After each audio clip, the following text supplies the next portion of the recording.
તો નમસ્કાર બાળકો, હવે પછી આપણે તમને ખબર છે બધાનું ફોર્મ ભરેલા છે સીઈટી કોમન એન્ટ્રન્સ ટેસ્ટ નામની એક્ઝામ ની અંદર, બરાબર? તો હવેથી આપણે પેલું એફએલએન નું કામ પૂર્ણ કરી થોડું એ પણ કરીશું, પણ સીઈટી એટલે કોમન એન્ટ્રન્સ ટેસ્ટ જે એક્ઝામ કહેવાય એની પરીક્ષાની તૈયારી પણ આપણે કરવાની છે. તો સવાર સુધી અત્યાર સુધીમાં મેં તમને 16 જેટલા દાખલા તો ગણાવી દીધા, બરાબર? હવે આપણે 17, 18, 19 અને 20 નંબરના દાખલાનું સોલ્યુશન કરીશું. હવે આ જે છે ને બાળકો બૌદ્ધિક મગજ વાપરવા જેવી પદ્ધતિ છે. મેથેમેટિક્સ પણ આવડવું જોઈએ, ઘડિયા પણ આવડવા જોઈએ, સરવાળા પણ આવડવા જોઈએ. આ બધું જે રીઝનિંગ ઉપર આધારિત છે. રીઝનિંગ એટલે મગજની બુદ્ધિનો, તર્કનો ઉપયોગ કરવો, લોજિકનો ઉપયોગ કરવા જેવું છે, બરોબર? તો જો આપણી પાસે 17મી રકમ જે છે એ સમજાવું તમને. અહીંયા લખેલું છે પહેલું 97, ઓકે, પછી લખ્યું છે 70, પછી 45 અને 22. હવે આપણે આ જે સિક્વન્સ છે ક્રમ એને આપણી રીતે કનેક્ટ કરવો પડે. એઝ એક્ઝામ્પલ તો 97 માંથી તમને સોલ્યુશન મેં પહેલાથી જ મગજમાં કરી દીધું છે એટલે સમજાવું છું. 97 માંથી કેટલા ઓછા કરીએ તો 70 થાય? તો 27. તો આપણે એ જે 27 છે તમારી સામે પહેલા હું અહીંયા લખી કાઢું છું. જો બધા, તો આપણે પહેલા અહીંયા 27 લખી કાઢીએ છીએ બંનેની વચ્ચે. લખી કાઢ્યા. હવે આ 70 માંથી કેટલા ઓછા કરીએ તો 45 થાય? તો 25. તો આપણે 25 લખી કાઢીએ. પહેલા આપણે ટ્રાય કરીએ છીએ સાચું કે ખોટું. 45 માંથી કેટલા ઓછા કરીએ તો 22 થાય? તો 23, રાઈટ? હવે ત્યાં ઉપર જે લાલ કલર થી લખ્યું ને એને ચેક કરો. તો 27 માંથી 2 બાદ કરી 25, 25 માંથી 2 બાદ કર્યા એટલે 23. હવે 23 માંથી 2 બાદ કરીએ તો કેટલા વધે? 21. એ 21 અહીંયા લખવાનું અને આ 22 માંથી 21 બાદ કર દો, રાઈટ? બાદબાકી જ કરવાની હતી. તો કેટલા વધશે? તો તમારો જવાબ આવશે બાળકો 1.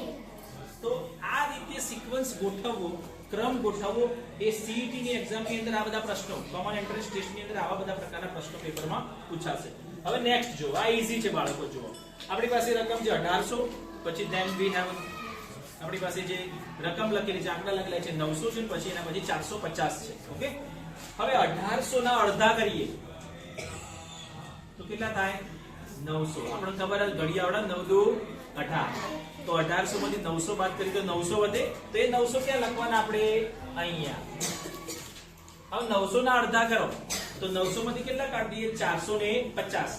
450 ગુણ્યા 450, સોરી 450 વત્તા 450 કરો તો 900 થાય, રાઈટ? તો 900 માંથી કેટલા કાઢ્યા છે? 450, ઓકે? હવે 450 ના અડધા કરો તો 400 ના અડધા 200 અને 50 ના અડધા 25. તો 225 જવાબ આવે. તો આ રહ્યો તમારો જવાબ. એટલે આપણે અહીંયા કેટલા અડધા કરવાના? તો 450 ના 225, ઓકે? સો સિક્વન્સ ગોઠવવું એ આપણા મગજનું કામ છે. દરેક દાખલો સરખો નહીં પૂછાય. બીજું, આ સોલ્વ કરેલા દાખલા પણ નહીં આવે, નવા આવશે. પણ એ નવા દાખલા જો આ સોલ્વ કરેલો એ તમને કોન્ફિડન્સ આપશે તો નવા દાખલા ઓટોમેટિક આવડી જશે. એના પછીનો દાખલો જુઓ. આપણી પાસે જુઓ 128 છે, સેમ છે, આના જેવું જ છે પણ રકમ જુદી છે. 128 ના અડધા કેટલા થાય? 64. જો 6 દુ 12 એટલે 120 અને 4 દુ 8 એટલે 128 થયા. તો 128 ના અડધા 64. 64 ના અડધા કેટલા થાય? 32. 30 દુ 60 એટલે 2 દુ 4 થઈ ગયા 64. 32 ના અડધા કેટલા થાય? 16 દુ 32 અને 16 ના અડધા કેટલા થાય? 8. તો 8 ના અડધા કેટલા થાય? 4. Or D option 4. તો અહીંયા 4 જવાબ આવશે. આ ઈઝી હતું. આ દાખલો 18 અને 19 માં દાખલો બંને સરખા કહેવાય. પેલામાં રકમ મોટી હતી, પેલામાં રકમ નાની હતી. હવે આ એકદમ રકમ મોટી લાગે છે. જુઓ કેટલું લાગે છે? 19,20,000 છે. પછી જુઓ 1,92,000, પછી 19,200 અને 1920. આ રીતે છે ને. પણ આમાં કશું નથી બાળકો, એક એક ઝીરો ઉડાડવાનો. જો આમાંથી એક ઝીરો કાઢી દીધો, ઓકે? તો આટલું આવ્યું. હવે આમાંથી એક ઝીરો કાઢશો એટલે આ આવશે, આમાંથી એક ઝીરો કાઢશો એટલે આ આવશે અને આમાંથી ઝીરો કાઢ દઉં તો કેટલા વધે બાળકો? તો 192. આ રહ્યો તમારો જવાબ. આ રીતે લોજિકલ તર્ક લગાવીને મગજ દોડાવવાની બાબત છે સીઈટી એક્ઝામ ની અંદર. રીઝનિંગ દ્વારા પૂછાય છે. લોજિક, તર્ક, મગજનો ઉપયોગ કરવાનો. કોઈ સિક્વન્સ પેપરમાં સરખા નહીં આવે, દર વર્ષે નવા ને નવા આવતા, રાઈટ? આવા જ દાખલાનું આપણે સોલ્યુશન કરીશું હવે પછી. તો તૈયારી સાથે આવવાનું, પરીક્ષા આપવાની જ છે. મારા આમાંથી 25-30 જેટલા બાળકો પરીક્ષામાં પાસ જોઈએ. રેડી થઈ જશો ને? હા, એ પડતા નહીં. થશો ને પાસ? હા. Very good. તો બાળકો ફરીથી એકવાર આપણે રિસેસ પહેલા તો તમને સીઈટી ની એક્ઝામની પ્રિપેરેશનના દાખલા ગણાવ્યા હતા અને ફરીથી એકવાર આપણી પાસે જે 21 થી લઈ અને 25 સુધીની રકમોના સીઈટી એક્ઝામના જે સિક્વન્સ કહેવાય ક્રમ બેસાડવાનો જેમાં લોજિક એટલે કે તર્ક લગાવવાનો છે અને દાખલાની આપણે સમજણ પ્રાપ્ત કરીશું. અહીંયા આપણી પાસે રકમ છે 2, 6, 18 અને 54. તો બોલો તમને કેવું લાગે છે? આ ગુણાકાર છે. તે જુઓ 2 તરી 6 તો અહીંયા 3 નો ગુણાકાર, પછી 6 તરી 18 તો પાછા 3 એ ગુણવાના, 18 તરી 54 અને 54 તરી કેટલા થાય બાળકો? ખબર છે તમને? તો ચોપડાની અંદર તમે અત્યારે જ ગુણાકાર કરો. કોઈને આવડશે? બોલો 54 તરી કેટલા થાય?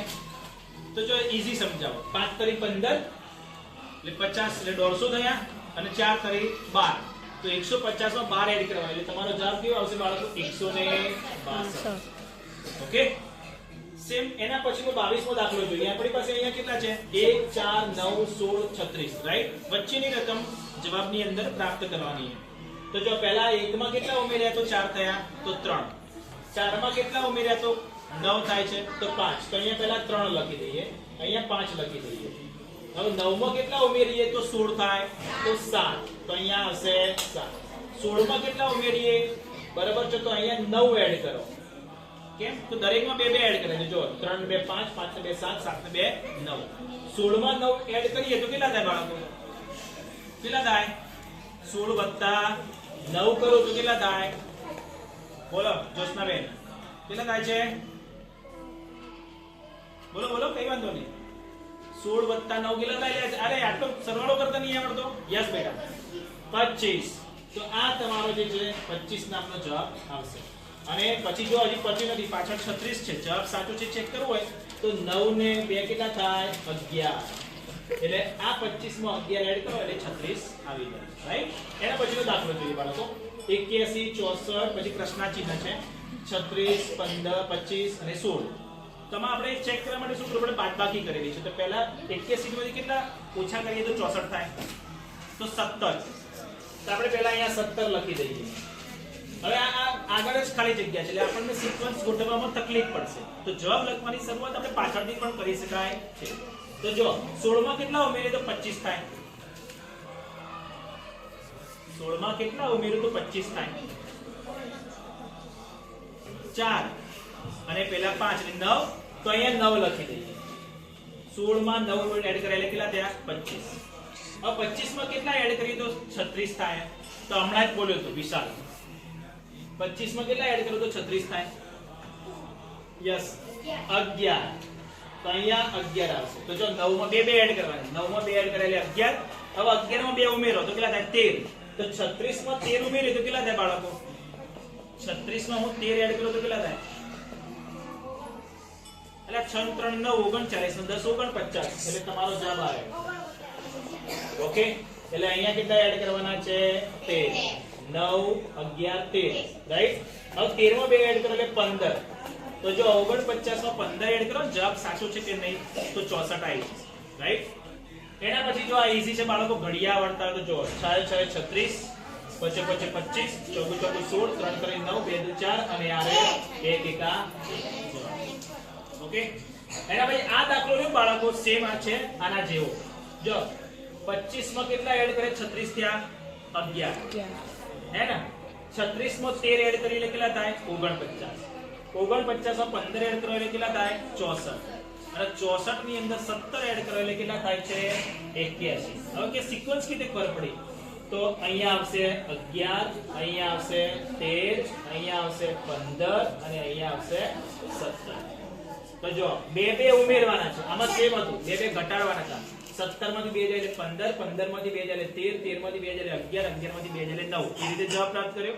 આમાં ઉમેર્યા છે 11 2 13, 13 2 15, 15 ને 2 17. સો આ રીતે સિક્વન્સ મગજ દોડાઈને તમે જવાબ લખવાની પદ્ધતિ શીખી જશો તો આપણી જે એક્ઝામ છે એના દરેક દાખલાને તમે જવાબ પ્રાપ્ત કરી શકો.